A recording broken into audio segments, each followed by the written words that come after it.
Muy buenas tardes a todo el público del Faro. Mi nombre es Verónica Chinchilla. El día de hoy estaremos haciendo un breve análisis el doctor Gerardo Hernández, director de la Escuela de Ciencias Políticas de la Universidad de Costa Rica, en torno a la entrevista realizada por este mismo medio al ministro de Hacienda, Elian Villegas. Muy buenas tardes, Gerardo. Buenas tardes, Verónica, y a todos los amigos y amigas del Faro que nos siguen. Muchas gracias por la invitación y un gusto estar aquí compartiendo con ustedes. Quienes no han visto la entrevista de Elian, vamos a dejar el link en la descripción del video para que puedan profundizar más en la información. Quisiera contextualizar un poco la situación de Costa Rica. Bueno, Costa Rica se encuentra entre los países más desiguales de América Latina y ya América Latina se encuentra entre las regiones más desiguales del mundo, además de que es un país sumamente caro si se compara con Chile o con México. Una de las propuestas que pretende el ministro o el gobierno de Carlos Alvarado es un crédito con el Fondo Monetario Internacional. Este crédito es de 508 millones de dólares, y equivaldría a 280 mil millones de colones. Y esa es como una de las grandes salidas que tiene. El ministro habla un poco más de las metas y un poco menos de los condicionamientos a cumplir esas metas, dejando la negociación de algunas instituciones públicas. Públicamente se ha hablado del VIXA o se ha hablado de la FANAL, pero al no tener un panorama tan claro, entrarían en esas negociaciones el ICE, la Caja o Recope, o no lo sabemos. Eso pondría en una difícil situación la relación de la ciudadanía con el Estado y con esas instituciones, porque podrían privatizarse o concesionarse, cambiaría radicalmente, ¿no? Sí, bueno, me parece muy importante que el Faro haya hecho estas entrevistas a autoridades de gobierno y particularmente a autoridades relacionadas con el tema de la política fiscal. Y que cuento ya 3 entrevistas en Faro sobre este tema, la primera con Fernando Rodríguez, ex viceministro del gobierno anterior, la segunda con el exministro Chávez y ahora con el ministro Elian Villegas. Hay que decir, solo como por un elemento de contextualización, que Elian Villegas y Chávez están en lo que ha sido en las últimas décadas la silla más caliente, por decirlo así, de las carteras ministeriales. El Ministerio de Hacienda, no por casualidad, ha sido uno de los más inestables, es decir, en los que más cambios hemos tenido. De hecho, si contamos las administraciones que hemos tenido desde el 78 hasta la actualidad, es la cartera donde más ministros y ministras hemos tenido, Hacienda. Y esto se relaciona con un tema que ha sido polémico, que es conflictivo desde hace décadas en nuestro país y con problemas fiscales que no se han logrado resolver, ¿verdad? Es decir, Costa Rica ha definido, y en esto me baso sobre todo en el planteamiento de Fernando Rodríguez Garro, qué quiere hacer, qué tipo de Estado quiere hacer. Le hemos apostado a un Estado solidario, un Estado que tiene una participación fuerte en lo social, en lo económico, ¿verdad? Si bien en la época neoliberal esas funciones del Estado se han venido reduciendo, seguimos teniendo un Estado importante con diversas actividades. Pero la política económica y la política fiscal de las últimas décadas ha estado enfocada sobre todo en cómo aumentar la producción, cómo crecer económicamente, pero no ha logrado responder adecuadamente cómo hacer una mejor distribución de la riqueza y de los productos de esa economía, y tampoco se ha logrado resolver cómo es que vamos a financiar las políticas públicas para hacer efectiva una mejor distribución del ingreso. Por eso, efectivamente, Costa Rica es uno de los países que más crece en términos de desigualdad, ¿verdad? Al tiempo que hemos ido creciendo o diversificando nuestra economía, hemos ido aumentando también la desigualdad social, es decir, la brecha entre los que más tienen y los que menos tienen.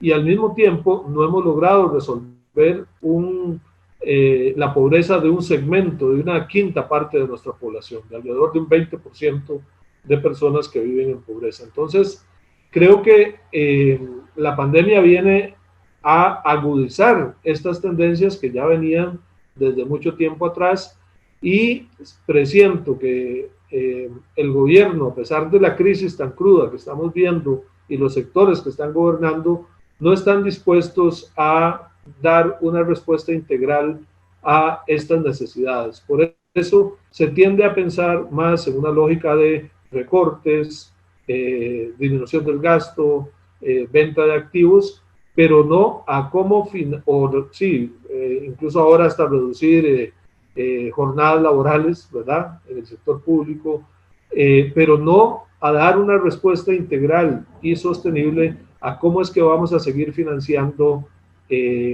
las instituciones públicas con miras a una efectiva distribución del ingreso y reducción de la pobreza. Entonces, siento que al escuchar a don Elian y también a don Rodrigo Chávez, siento que se está haciendo medidas más paliativas, como tratando de sacar plata de aquí, recortando de acá, de poquitos, o apostándole a un mayor endeudamiento, por ejemplo, con el Fondo Monetario, que usted hacía referencia, y no a resolver quién y cuánto tenemos que contribuir para constituir un fondo público, o los fondos públicos necesarios, no solo para enfrentar la crisis que estamos viviendo en este momento, sino sobre todo para enfrentar el desafío de construir una sociedad más equitativa, más igualitaria, y también que sea responsable ambientalmente, ¿verdad? Y socialmente. Entonces, siento que hay muchas ideas, pero no un compromiso, una ruta clara de a quién le vamos a pedir más y a quién incluso podría ser que se le pida menos para constituir ese fondo común que son las finanzas públicas. Sí, se le consultó al ministro Elian sobre si apoyaba las mismas medidas o las líneas rojas que Rodrigo Chávez planteaba, ¿verdad? Y él decía que sí, que se necesita una justicia social o una justicia distributiva, pero ¿cómo se logra esa justicia distributiva si las propuestas que han planteado algunos sectores de la sociedad de que los ricos paguen como ricos y los pobres como pobres, no han sido escuchadas? ¿Qué otras propuestas puede tener el Ejecutivo para tener una mayor justicia tributaria, que no sea un endeudamiento, que posiblemente entraremos en esa discusión más adelante en la entrevista, pero que también garantice una sostenibilidad o tenga un impacto ambiental, porque también tenemos empresas de monocultivos como la piña, donde siguen evadiéndose impuestos, se sigue haciendo una contaminación ambiental, que si bien le pusieron restricciones ahora último con la pandemia para no contratar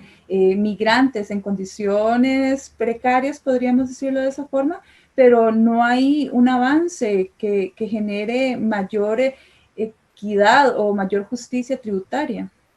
Sí, efectivamente me llamó la atención que tanto el exministro Chávez como el ministro Elian Villegas hablan de unas líneas rojas que no deberíamos traspasar en la negociación con el Fondo Monetario Internacional.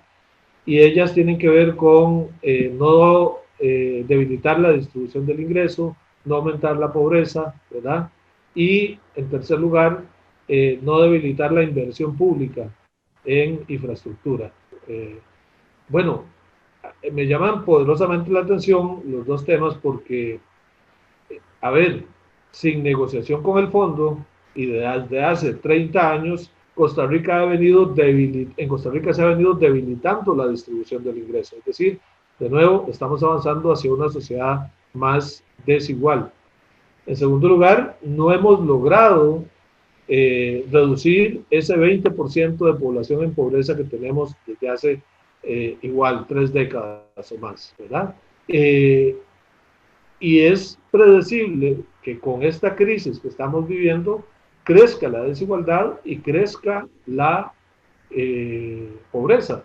Entonces, no sé en qué sentido, porque ya estamos hablando de situaciones estructurales de nuestra economía, de la forma en que está organizada nuestro estilo de desarrollo, que si no cambian, y no pareciera que vayan a cambiar en esta crisis, lo que van a hacer es agudizar. Entonces, me parece que con negociación o sin negociación con el fondo, habría que decirle o recordarle a don Rodrigo y a don Elian que esas situaciones ya las tenemos y que las estamos viviendo y que se van a incrementar más bien en la situación de la pobreza, perdón, en la situación de crisis que tenemos. Y la pregunta entonces es, ¿qué es lo que estamos haciendo mal o qué es lo que hemos venido haciendo mal para seguir con una sociedad cada vez más desigual y con una sociedad también con un porcentaje de personas cada vez más pobre, con un porcentaje cada vez más grande de desempleo, con un porcentaje cada vez más grande de informalidad, ¿verdad? Y con sectores, en el otro lado, sumamente dinámicos, que crecen económicamente, que crecen en las exportaciones, pero que ese crecimiento económico no se traduce en desarrollo para el conjunto de la sociedad. Entonces, eso me llama poderosamente la atención, que ellos lo pongan como líneas rojas cuando son situaciones que ya estamos viviendo y que si no reaccionamos, independientemente de lo que diga el fondo, como sociedad, se van a seguir acentuando, se van a agravar. Sí, justamente esos sectores que más crecen tampoco se traducen en una generación de empleo, que eso es también uno de los graves problemas. Rodrigo Chávez menciona que dentro de la negociación con el FMI puede que entre los requisitos es una mejor ajuste, una mejor recaudación fiscal. Pero Elian Villegas hace referencia a un tema o a un proyecto que es Hacienda Digital.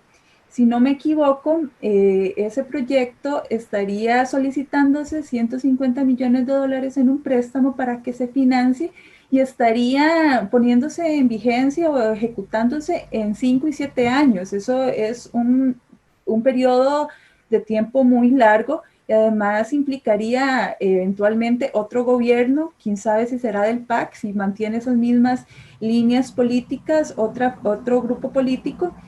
Y entonces se deja de lado ese gran problema que hemos tenido con el tiempo. Hemos tratado de hacer una reforma fiscal donde también se le aplique a la renta desde los 80, pasando por Calderón, por Figueres, por Miguel Ángel, por Abel Pacheco, por Oscar Arias, por Laura Chinchilla, donde en dos ocasiones una reforma integral se ha caído por vicios en su trámite. Entonces no han querido y sí se ha fortalecido o se ha afectado más el impuesto general sobre las ventas, que ha pasado de hasta un 10, un 15, un 13, que es donde nos ubicamos ahora, y que posiblemente quieran aumentarlo sin seguir tocando renta. Y es que los mismos grupos empresariales, podríamos hablar de la OCAEP y otros grupos cercanos al presidente, no ven esto como un problema y lo que plantean son recortes al gasto público, donde son las instituciones que finalmente son las perjudicadas, las que hacemos uso todas y todos los costarricenses. Así es. A ver, en ciencias políticas hablamos de distintas dimensiones de la política pública, ¿verdad? Hay una dimensión que es de orden discursivo, ¿verdad? Incluso ideológico, y es cuando en una sociedad o en un colectivo más o menos se llega a ciertos acuerdos sobre cosas que están mal y que hay que corregir, ¿verdad? Aquí todo el mundo está de acuerdo en que hay un problema muy grande que se llama evasión y elusión fiscal, que según las estimaciones que se usen pueden dar números que son mayores al déficit fiscal mismo, ¿verdad? Si se considera tanto el incumplimiento tributario que hay en ventas como en el impuesto sobre la renta, ¿verdad? Pero me llama también mucho la atención que ni Rodrigo Chávez, a Rocío, la primera ministra, menos todavía, ¿verdad? Este gobierno no ha hecho medidas fuertes contra la evasión y la elusión fiscal.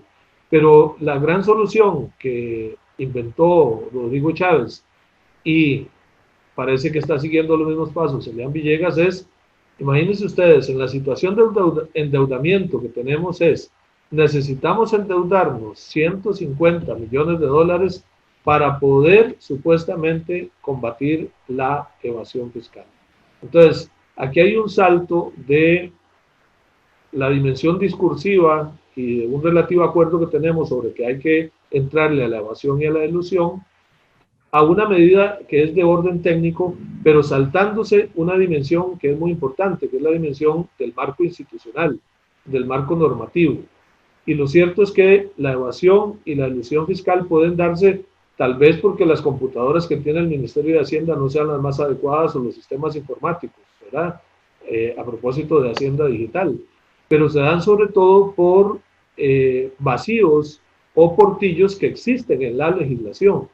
Entonces, pareciera que se quiere pasar de lograr reducir la evasión y la elusión sin modificar la legislación y supuestamente apostándole a una solución técnica que sería Hacienda Digital con un costo muy alto que es el costo del endeudamiento, ¿verdad? Esto no quiere decir que no sea importante, me parece, porque de alguna manera los dos ministros están reconociendo algo que pareciera que todo el mundo sabe, pero que pocas veces se dice, y es que nuestra administración tributaria tiene deficiencias. Es una administración débil para poder fiscalizar y para poder garantizar que los que tienen que pagar paguen, ¿verdad? Me parece que eso es el mensaje más importante, un reconocimiento de que hay debilidades en el organismo responsable de que las y los costarricenses paguemos impuestos, empresas, personas, etcétera, que hay debilidades en la administración tributaria para lograr, digámoslo así, esa misión. Pero me parece insuficiente la perspectiva de avanzar hacia la reducción de evasión y elusión únicamente apostándole, insisto, a una solución técnica, informática o a la digitalización de lo cual puede ayudar, insisto, pero me parece que es insuficiente si no se hace al mismo tiempo una adecuada modificación de la legislación que permite tantos portillos para la evasión y la elusión fiscal. Sí, insuficiente también es la factura electrónica, que también la pone como una de las medidas importantísimas para reducir la evasión y la elusión. Con respecto a eso, quisiera precisar en el monto desde 68% del PIB, lo que es de déficit fiscal. No, 6.8% del PIB sería. Y el ministro pretende reducir en un 50% ese déficit para el 2034. Pero la elusión y la evasión alcanza el 8% del PIB, que no se capta, digamos, de impuestos ya existentes, 3.800 millones de dólares cada año. Esos son datos bastante altos. Y algunas de las propuestas que plantea el ministro es aumentar el Producto Interno Bruto. Pero ¿cómo se aumenta el Producto Interno Bruto cuando la economía está en un proceso de recesión importante, donde hay menos incentivos también para las pequeñas y medianas empresas, que no sea el endeudamiento de estas, porque también es una de las propuestas que plantea, ¿verdad? Bueno, les vamos a otorgar créditos a estos pequeños productores o a estas empresas para que puedan generar mayor empleo o mejorar la economía, pero al final de cuentas está endeudando también esa otra parte del país. No solamente nos estamos endeudando todos con préstamos internacionales, también estamos endeudando a las pequeñas empresas, ¿no? Sí. Tal vez una precisión, creo que el planteamiento que hace el ministro Elian Villegas se refiere a la deuda, ¿verdad? A la deuda pública, cuya meta sería para el 2034, si mal no recuerdo, reducirla a un equivalente al 50% del PIB, ¿verdad? No es exactamente el déficit fiscal. Y eso se relaciona con la aplicación de la regla fiscal, ¿verdad? La regla fiscal es importante si se tienen situaciones de indisciplina fiscal, pero también es cierto que responde, y ese fue mucho del debate que se dio en el 2018, cuando estábamos discutiendo el proyecto de reforma fiscal, responde a una idea, digamos, de orden o relacionada con que el gasto público hay que reducirlo, ¿verdad? Detrás de eso lo que es la idea de que el gasto público per se es un problema grande, efectivamente puede serlo, pero que hay que reducirlo. Es como decir, la misma lógica recortista y de reducir las posibilidades de inversión pública, porque se habla de gasto, pero realmente lo que se hace principalmente desde las instituciones públicas es inversión pública, inversión en educación, inversión en salud, inversión en infraestructura, inversión en servicios, ¿verdad? Lo que pasa es que se ha estigmatizado como simple gasto y por lo tanto malo. Pero, digamos, esa efectivamente es una meta que se supone tendríamos mediante la aplicación de la regla fiscal, e intuyo que podrá ser probablemente una de las metas que se lleve a la negociación con el Fondo Monetario Internacional, aunque no la dijo explícitamente el ministro de Hacienda. Es decir, cómo en un plazo de 10 años vamos a avanzar o más hacia una reducción del endeudamiento. Y efectivamente, podría reducirse el endeudamiento como porcentaje del PIB, aumentando el PIB o reduciendo, ¿verdad? La lógica hasta ahora con la que sigue actuando el gobierno en esta crisis y que ha venido dándole continuidad a políticas fiscales anteriores es la reducción del gasto, ¿verdad? Como que se han enfocado ahí y no estamos atendiendo la otra parte, cómo mejorar los ingresos. Y ahí no es solo el tema de la evasión. Y aquí quisiera puntualizar una situación que se da específicamente con el impuesto sobre la renta. Lo podemos ver, el tema del impuesto sobre la renta, en tres dimensiones. Una es la dimensión del incumplimiento, que ya lo mencionó, que según algunas mediciones hechas por el Ministerio de Hacienda y otras por el Fondo Monetario Internacional, puede andar entre un 2.7% del PIB o incluso el Ministerio de Hacienda ha dicho en algunos momentos que es el 4.23% del PIB.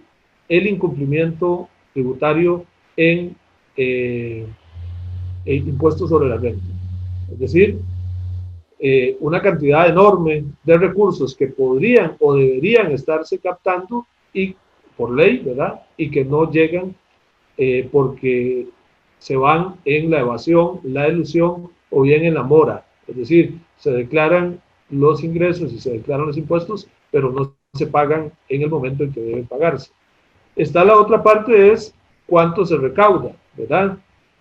Con los datos del 2018, que es lo que está más fresco, por lo menos en la página del Ministerio de Hacienda, hay una recaudación que es más o menos de un 4.5% del PIB, lo que se recauda en impuestos sobre la renta. Pero al mismo tiempo hay un 2.4% del PIB que es el gasto tributario, es decir, es lo que se exonera a distintas empresas y distintos actores económicos del impuesto sobre la renta, donde el segmento que tiene más peso es la exoneración a zonas francas, ¿verdad? Costa Rica le ha apostado a atraer inversión extranjera a cambio de incentivos fiscales.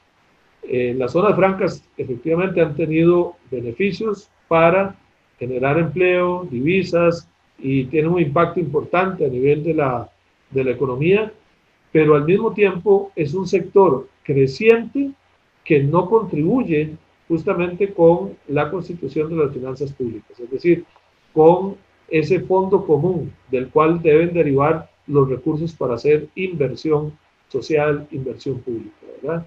Entonces, solo la exoneración de zonas francas en el 2018 fueron 350.000 millones de colones que no recibió. O sea, que podrían haber pagado si pagaran impuestos sobre la renta como pagan las empresas que no están en zona franca. 350.000 millones de colones no pagaron en el 2018. Y el total del gasto tributario, exoneraciones a cooperativas, fundaciones, asociaciones, etcétera, alcanza 477.000 millones de colones en el 2018. Insisto, esto es un 2.4% del PIB del 2018. Entonces, yo creo que una discusión que no le vi ni a Rodrigo Chávez ni a Elian Villegas en sus planteamientos es qué vamos a hacer con esas exoneraciones tan grandes, ¿verdad?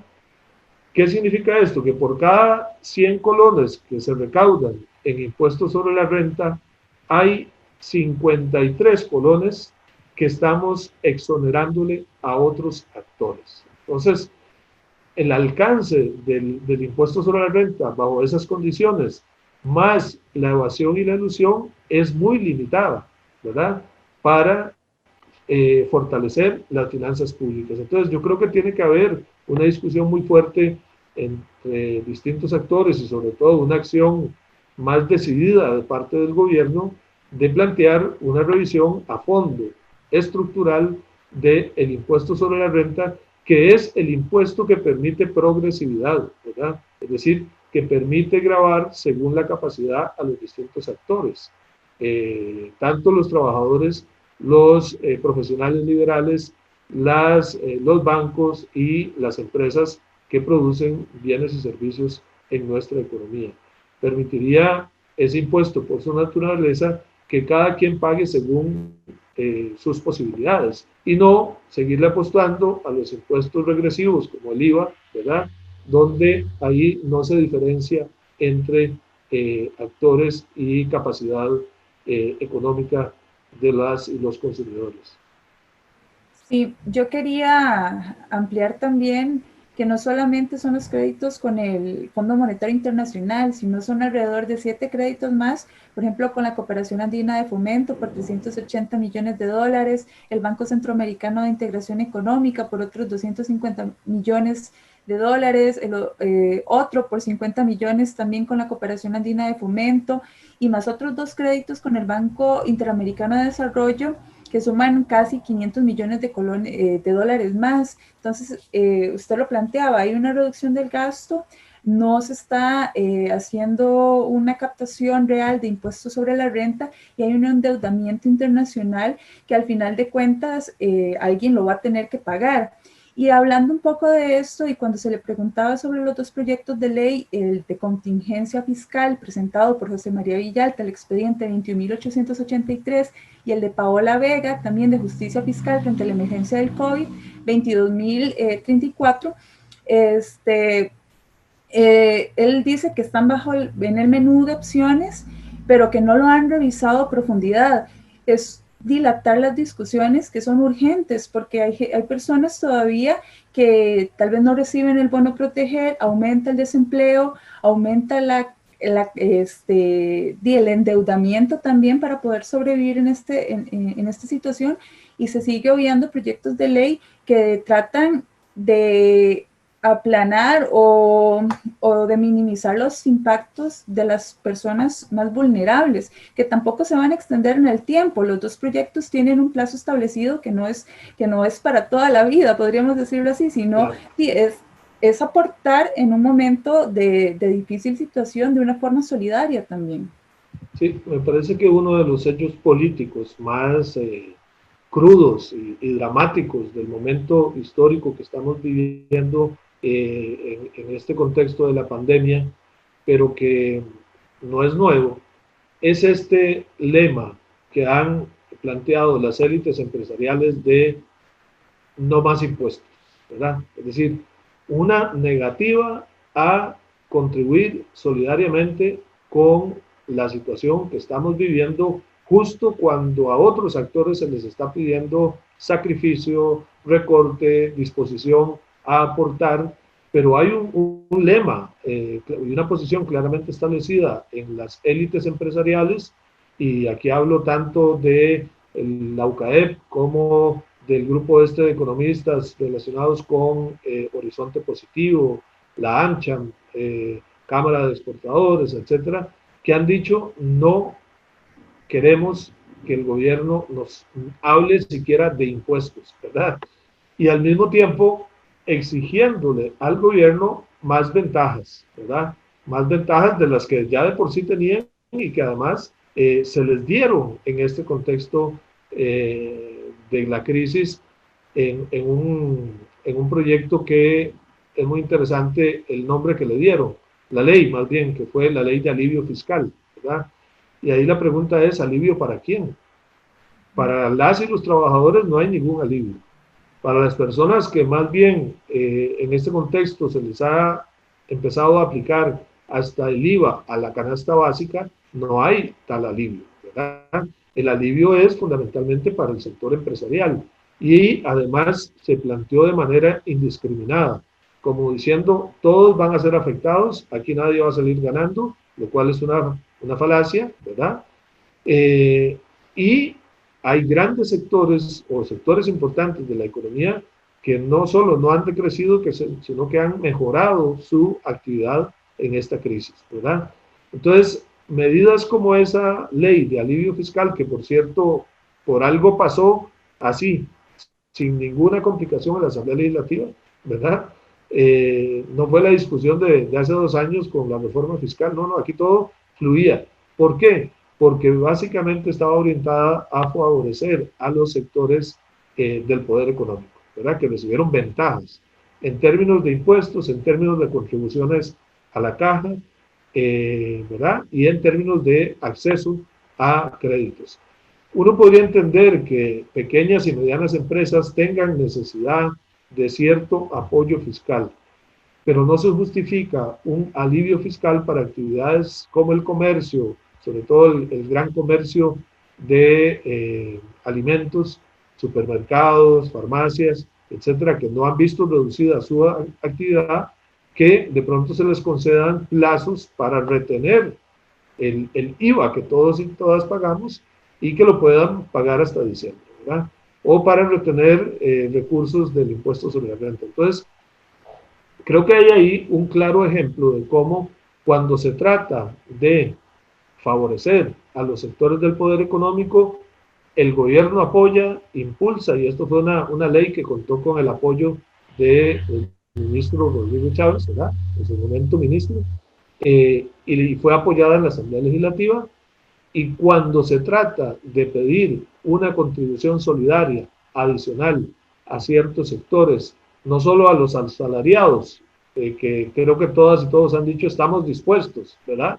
Pero siempre y cuando estemos también dispuestos a grabar otras fuentes de ingresos y sobre todo a las grandes riquezas. Ahí es, la posición es, no queremos hablar de eso y no lo vamos a aceptar. Entonces, creo que decir por parte del ministro Elian Villegas, los estamos estudiando, pareciera anticipar más bien una posición de que no van a ser prioridad, ¿verdad? No van a ser prioridad ni van a entrar en una agenda. Yo creo que eso solo puede suceder si hay mucha presión social, ya no de las cámaras, sino de los movimientos sociales, de las y los trabajadores y de otros sectores que sí tienen disposición a hacer contribuciones solidarias, que sería lo que permita que el gobierno incorpore efectivamente esos proyectos u otros, ¿verdad?, similares en una agenda de diálogo y en una concertación nacional necesaria, urgente, por cierto, para poder resolver de manera integral y solidaria la situación que estamos viviendo y, ¿por qué no?, situaciones que ya estábamos teniendo desde antes de la pandemia. Sí, quisiera tal vez cerrar el tema de los créditos internacionales y es con lo que él refiere al tema con el FMI. Dice que es un paso importante como garantía a nivel internacional debido a la baja en las calificaciones de crédito. Entonces, es más garantía un endeudamiento externo que una política fiscal que dé sustento a las arcas del Estado o que permita una contribución más equitativa en relación a los ingresos o a la riqueza y por ende un monto menor de los créditos por negociar. Lo que pregunto es, ¿solo un préstamo con el FMI puede cambiar las calificaciones de riesgo de un país? Eso tomando en cuenta que hay otros endeudamientos con otros organismos internacionales. Sí, bueno, pareciera que sí, es un factor importante, ¿verdad? Yo no soy experto en las calificadoras y no quisiera meterme mucho en ese tema, pero lo que sí es cierto es que el acuerdo con el Fondo Monetario Internacional puede ser tomado en cuenta por distintos actores económicos, calificadoras y eventualmente otros actores financieros internacionales para que Costa Rica tenga acceso a otros créditos. Sí, me parece importante la idea que se está planteando de poder canjear deuda cara por deuda más barata, bajo mejores condiciones, pero de nuevo, esto lo que hace es ajustes en el ámbito del endeudamiento, ¿verdad? O bien incrementar el endeudamiento y no estamos resolviendo la parte de los ingresos, ¿verdad? Le seguimos apostando a endeudamiento con deuda barata o cara, es una línea, pero estamos sin tocar justamente la dimensión de cómo podemos hacer una estructura tributaria más progresiva donde los que más tienen aporten más, ¿verdad? Y lo otro es que me parece preocupante porque la negociación con el fondo, y esto era algo que le planteaba a Héctor Solano en la entrevista a Liam Villegas y a Rodrigo Chávez, tiene dos dimensiones. Una es la dimensión de las exigencias, o tres dimensiones, las exigencias que el propio Fondo Monetario Internacional ponga, ¿verdad? O las condicionalidades. El otro es cuál es la posición que el gobierno va a llevar a esa negociación. Y la tercera es cuál es la presión de actores internos que pueden querer aprovechar la negociación con el fondo para ir más allá en el debilitamiento del Estado Social de Derecho.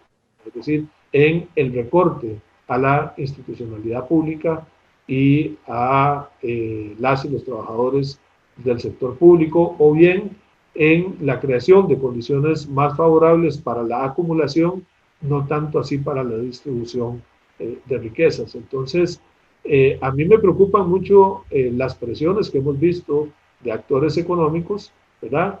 En la lógica de reforzar el recortismo y no en la lógica de volver a retomar una línea de distribución de la riqueza, ¿verdad? El ministro Elian también habla de que en un eventual endeudamiento o la deuda pública que se tiene son las personas jóvenes quienes van a ser más impactadas porque tendrán que llevar sobre su carga este endeudamiento no por 3 años, sino por 10, 15, 20 años. Estamos en una situación donde, por ejemplo, la OIT también dice que la crisis probablemente sea más grave para las personas jóvenes en áreas de educación, mayores dificultades para encontrar trabajo y también la pérdida de estos y por tanto de los ingresos. Y un poco entrando en las cifras nacionales, la población joven desempleada alcanza el 42.9%, 57 hombres, discúlpeme, desempleada alcanza un 42% para hombres y un 57.1% para las mujeres. Esto también hay un problema generacional que se está acumulando y que eventualmente va a explotar.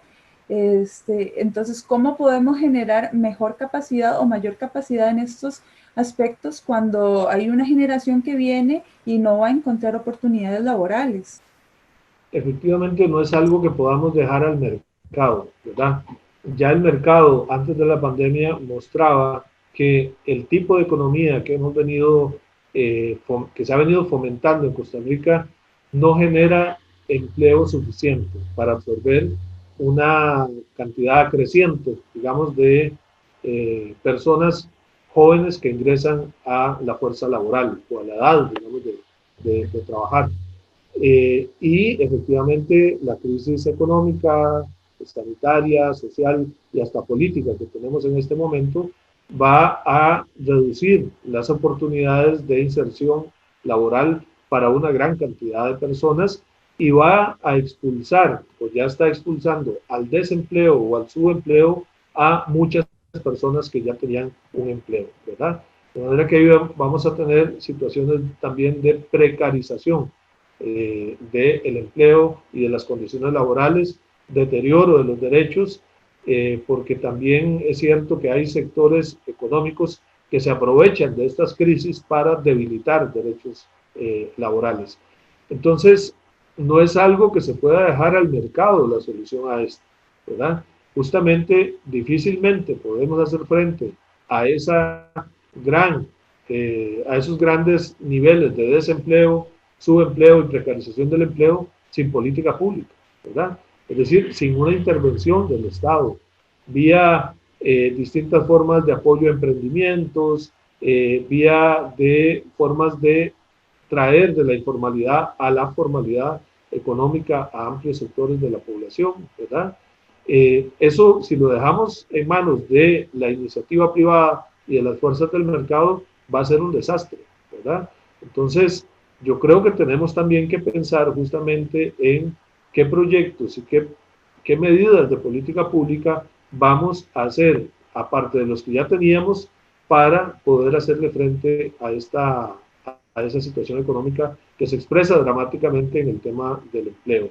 Insisto, no podemos hacer eso dejando de invertir en educación, no podemos resolver eso dejando de apoyar el INA, no podemos resolver eso limitando el acceso de la población joven a la educación pública superior o a la educación superior en general o educación técnica, y no podemos hacerlo sin incentivos también de carácter financiero, como por ejemplo crédito, para que puedan darse distintas formas de emprendimiento y de reactivación de la economía, ¿verdad? Y eso supone la necesidad de recursos, ¿verdad? De recursos que son muy escasos y que al parecer hay un sector, al parecer no, es evidente que un sector de la economía no quiere contribuir a fortalecer las finanzas públicas. Sí, con el tema de la informalidad laboral ha afectado al fisco enormemente, ¿verdad? 1.15 billones en caídas de impuestos, el 20% de desempleo, desempleo en 16% para los hombres, 26% para las mujeres, agravando la situación que ya de por sí vivimos, un 10% de diferencia afecta más a las mujeres. Y se pretenden otros proyectos de ley como el de las 12 horas, donde también vendría a afectar considerablemente la labor de la mujer, puesto ya hay un montón de otras labores que desempeña de cuidado y demás que muchas veces no son remuneradas y por tanto impediría el ejercicio del trabajo o la empleabilidad de esta población. ¿Hay algún elemento que se pueda hacer o que haya dicho el ministro? Porque dice, sí, antes de la pandemia estábamos en un 40% de informalidad laboral, después de la pandemia posiblemente tengamos más de la mitad, pero no hay medidas concretas. ¿Qué medidas podría tener el Estado para poder generar este traslado de la informalidad a la formalidad, teniendo en cuenta que hay sectores que no quieren, ¿verdad? Porque se benefician de ese amplio margen de informalidad laboral que hay. Sí, yo no sentí que hubiera propuestas claras en eso, e incluso cuando se le pregunta sobre la posibilidad de alguna intervención de parte del Banco Central, eh, en el sentido de que se ocupe no solo de controlar la inflación, sino también de que cumpla con el tema de cómo generar empleo y fortalecer la economía, eh, es muy ambiguo, ¿verdad? En sus propuestas, y dice, de nuevo, se está considerando, se están valorando opciones, pero eh, por la perspectiva, digamos, del actual presidente del Banco Central, que sabemos de dónde viene, justamente del Fondo Monetario Internacional, no veo o por lo menos no hay elementos que permitan visualizar una estrategia, digamos, más integral para la generación de empleo y para la reactivación de la economía por medio de los instrumentos que podría tener a mano el Banco Central, ¿verdad? Es importante controlar la inflación, sin duda, pero como el mismo ministro Elian Villegas decía, parece que hay un temor a que el tema de la inflación se les salga de las manos y por eso no dan el paso a intervenir con otros instrumentos o recursos a su disposición. Me parece que ese sería otro de los temas que deberían estar en la mesa de discusión, en un diálogo amplio, en una concertación nacional que lamentablemente no veo al gobierno propiciando, ¿verdad? El gobierno habla de que hay una polarización, pero bueno, si alguien puede intervenir frente a la polarización, si alguien puede mediar y debe tomar la iniciativa para llamar a los distintos sectores a un diálogo y a la construcción de acuerdos, es justamente el gobierno, ¿verdad? Es el que tiene la legitimidad y el que tiene los recursos para sentar a los distintos actores para definir las mejores rutas. Precisamente el mensaje, entre comillas, filtrado del presidente hablaba de cómo no quedarnos en el canibalismo de intereses y avanzar hacia la solidaridad, o cómo no quedarnos en el cálculo particular de grupos y avanzar hacia la responsabilidad. Pues es que eso no se puede dar en automático, ¿verdad? No se puede dar en automático, no basta con hacer esas apelaciones retóricas, digámoslo así, a valores o a ciertos sentidos que todos queremos y que creo que todos compartimos, si no están acompañados de medidas y de acciones específicas. Y es el gobierno de la República el que está llamado a tomar la iniciativa en sentar a concertar a los distintos actores económicos, sociales y políticos para que definamos efectivamente una ruta común, ¿verdad? De lo contrario, lo que hemos visto hasta ahora efectivamente es los empresarios diciendo yo no contribuyo, ¿verdad? No contribuyo con impuestos solidarios, ni siquiera me los mencionen, ¿verdad? Otros sectores que lo que dicen es lo que hay que hacer es reducir más el Estado y el gasto público porque ese es el principal problema. Es decir, el mismo estribillo que han venido repitiendo desde hace 30 o más años, ¿verdad? En el contexto neoliberal. Y actores que están diciendo estamos dispuestos a colaborar y a aportar solidariamente, sobre todo aquellos que tengan ingresos más altos, pero siempre y cuando no se grave solo a las y los trabajadores, sino también a las grandes riquezas, ¿verdad? Es decir, hay sectores dispuestos, pero falta iniciativa política de parte del gobierno para encauzar esas iniciativas hacia una negociación, hacia a una concertación, a la construcción de un acuerdo nacional en este contexto. Claro, y es que el Banco Central tiene también reservas hasta por 9.000 millones de dólares, que lo que pretende es otorgarle crédito, ese dinero a la banca nacional para que los clientes sean quienes accedan a esos créditos. Y el Estado no está percibiendo tampoco ese recurso que está dentro del mismo Banco Central. Es un poco contradictorio porque al final de cuentas, si bien es una entidad autónoma, otras entidades autónomas, como las universidades, se les exige algún tipo de distribución interna al presupuesto, siendo autónomas, y siendo este organismo autónomo, no se les dice, bueno, ¿qué podemos hacer para ubicar esos 9.000 millones de dólares que están ahí sin afectar tampoco la inflación, que tenga un margen para poder controlarla? Y que tampoco se vean afectadas otros aspectos públicos de administración pública y de mantenimiento de la institucionalidad al final. Sí, yo creo que ese es un tema que ha sido planteado por personas muy calificadas, economistas. Yo no quisiera meterme en ese porque es un ámbito que no es de mi expertise, pero creo que es efectivamente uno de los elementos que tiene que ir a esa mesa de diálogo o que tiene que ser considerada dentro de las estrategias, de las estrategias que se vayan a definir. Es decir, qué papel van a jugar esas reservas que tiene el Banco Central y el Banco Central como tal mediante la política monetaria para poder hacerle frente a la situación, ¿verdad? Creo que es una de las líneas o de los elementos ventajosos en este momento, ¿verdad? Para la economía, tener controlada la inflación y tener al mismo tiempo una gran cantidad de reservas, pero si eso se queda ahí, no aporta nada, ¿verdad? Hay que llevarlo justamente a la mesa de discusión para ver qué rol puede jugar el Banco Central y esas reservas en las estrategias para enfrentar la crisis. Sí, ahí ya para ir concluyendo, se habla de la renta básica universal, uno de los proyectos que España recientemente lo propuso, que es otorgarle a las familias más vulnerables un cierto presupuesto para que puedan mantener su estilo de vida o algún tipo de vida digna.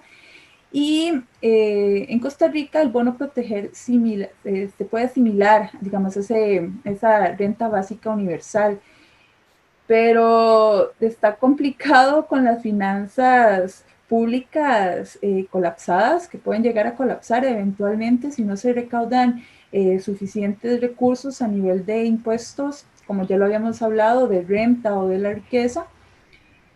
¿Cómo podría esto plantearse también en una asamblea legislativa como la que tenemos, ¿verdad? Porque también dentro del mismo gobierno hay divisiones, dentro de las mismas fracciones políticas hay divisiones y hay puntos más tirados al recorte que a este tipo de ayuda que permitiría la activación económica. Mientras la gente tenga capacidad de consumo, la actividad económica va a mejorar eventualmente.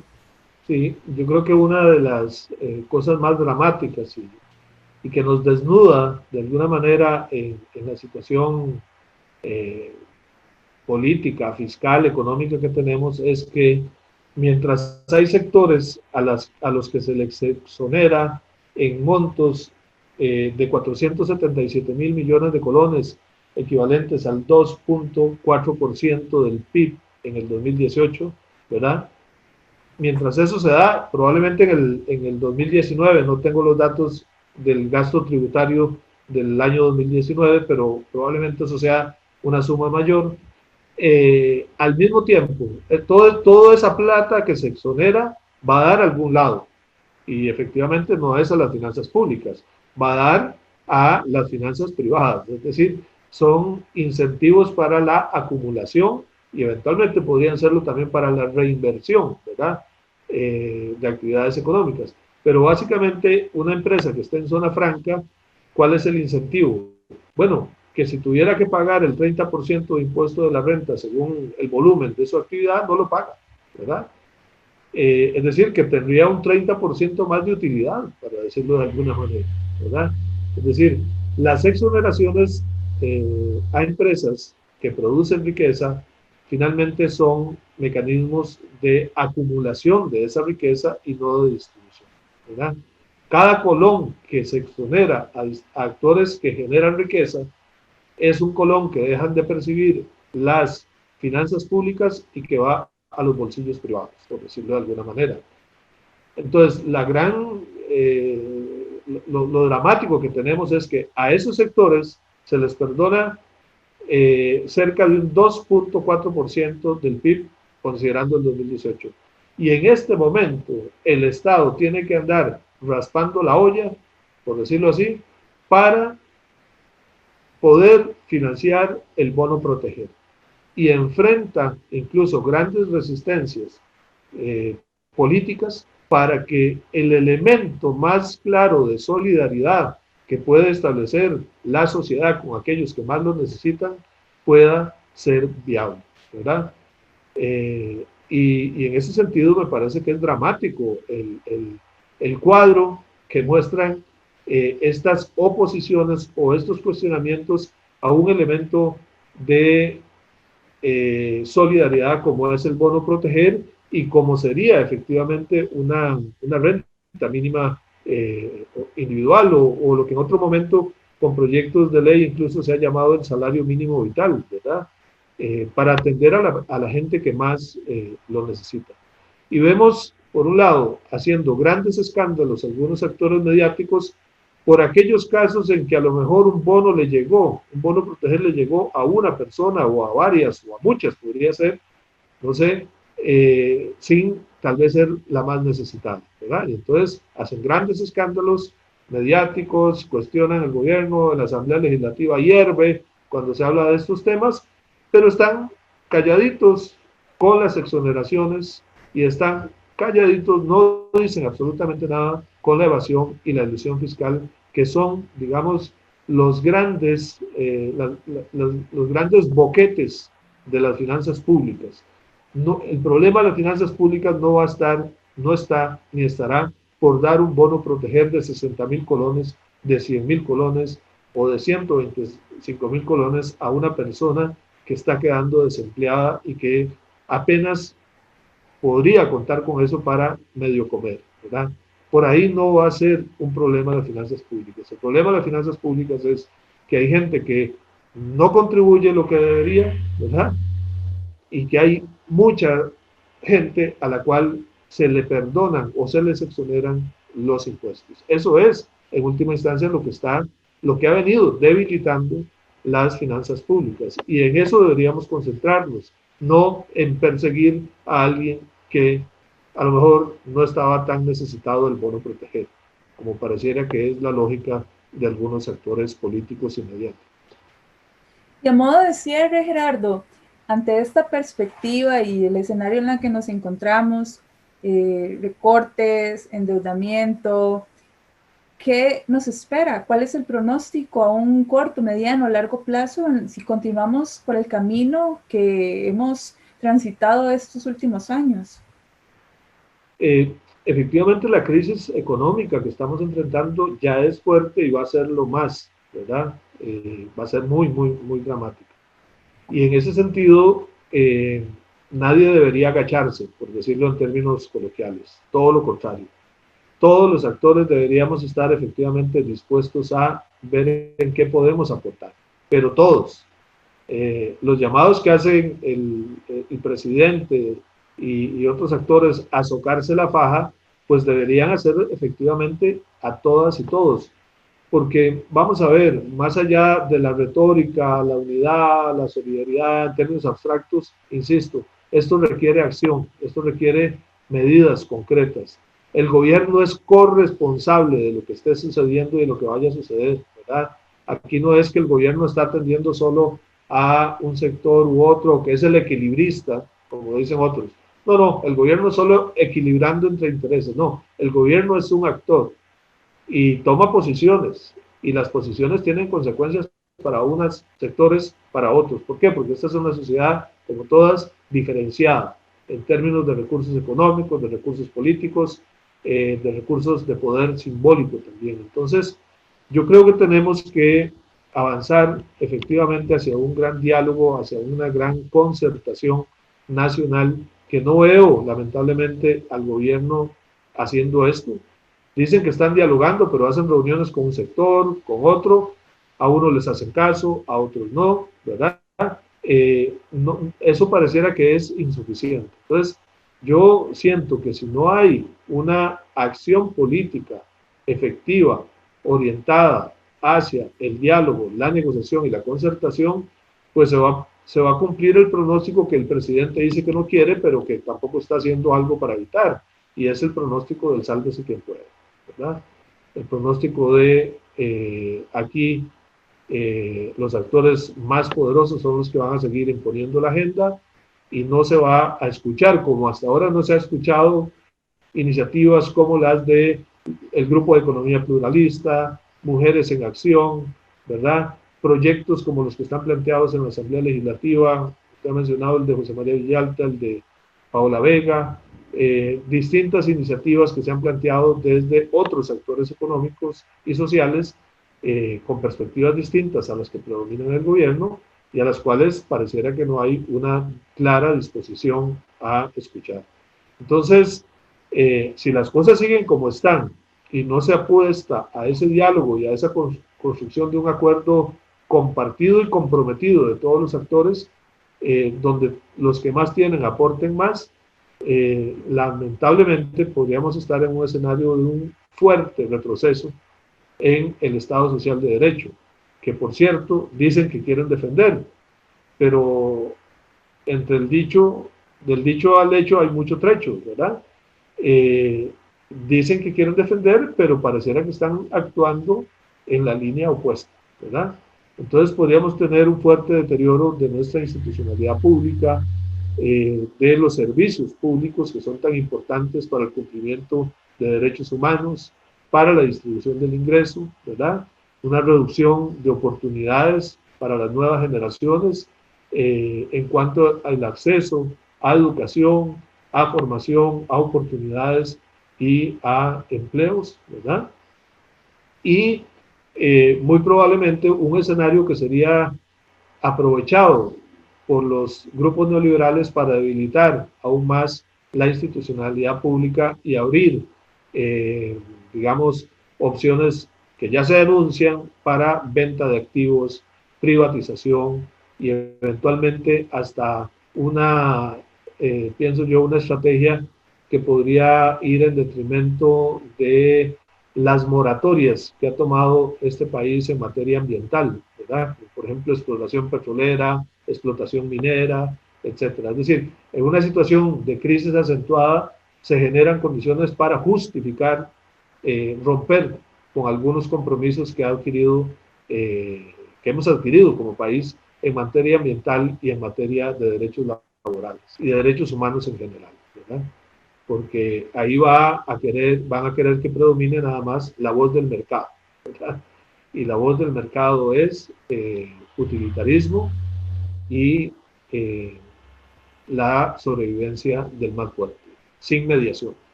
Claro. Muchas gracias, Gerardo. Esperemos que esta no sea la única vez que lo tenemos aquí en el Faro. Vendrán otras entrevistas con otros actores políticos y otras perspectivas y áreas también que hay que explorar. Entonces, será bienvenido en otras ocasiones. Muchísimas gracias y creo que termino nada más haciendo un reconocimiento a esta activación que estamos viendo ya de movimientos sociales. Es decir, la ciudadanía no puede quedarse pasiva mientras los actores económicos siguen tomando las decisiones. Los actores del poder económico, ¿verdad? Debemos hacer valer nuestros derechos y participar también en estos debates. Y en ese sentido, celebro que en los últimos días hemos visto una reactivación, a pesar del distanciamiento social y la pandemia, de algunas manifestaciones y algunos movimientos sociales que en buena hora y ojalá que se fortalezcan y podamos articular también fuerzas desde la sociedad civil para participar en la construcción de esas soluciones solidarias que queremos. Así que muchas gracias por la oportunidad de compartir en el Faro. Con mucho gusto. Pronto.